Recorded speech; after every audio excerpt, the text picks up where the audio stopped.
Hi, boys and girls. We're going to start reading a couple of different short stories from Every Little Thing by Cynthia Rylant. So today we're going to listen to a story called Spaghetti. It's one of my favorites.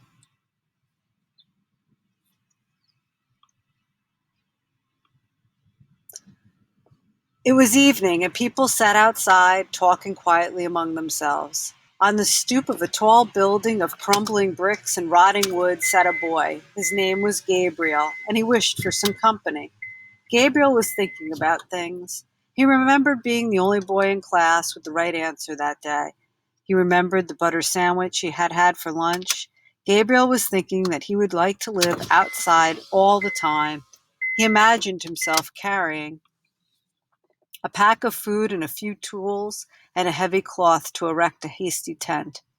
Gabriel saw himself sleeping among coyotes, but next he saw himself sleeping beneath the glittering lights of a movie theater near the bus stop. Gabriel was a boy who thought about things so seriously, so fully, that on the evening he nearly missed hearing a cry from the street. The cry was so weak and far away in his mind that for him it could have been the slow lifting of a stubborn window. It could have been the creak of an old man's legs. It could have been the wind. But it was not the wind, and it came to Gabriel slowly that he did indeed hear something, and that it did indeed sound like a cry from the street.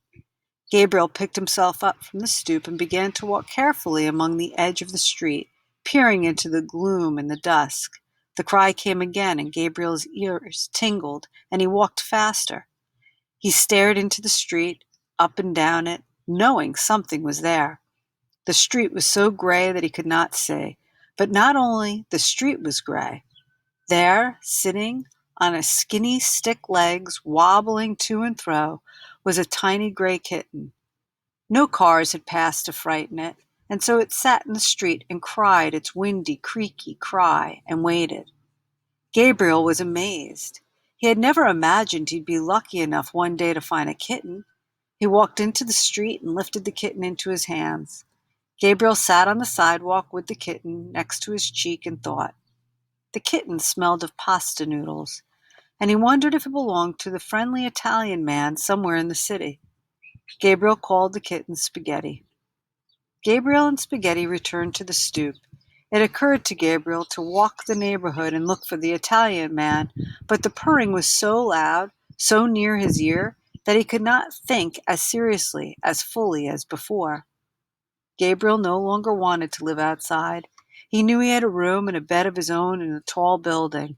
So he stood up with Spaghetti under his chin and went inside to show his kitten where they could live together.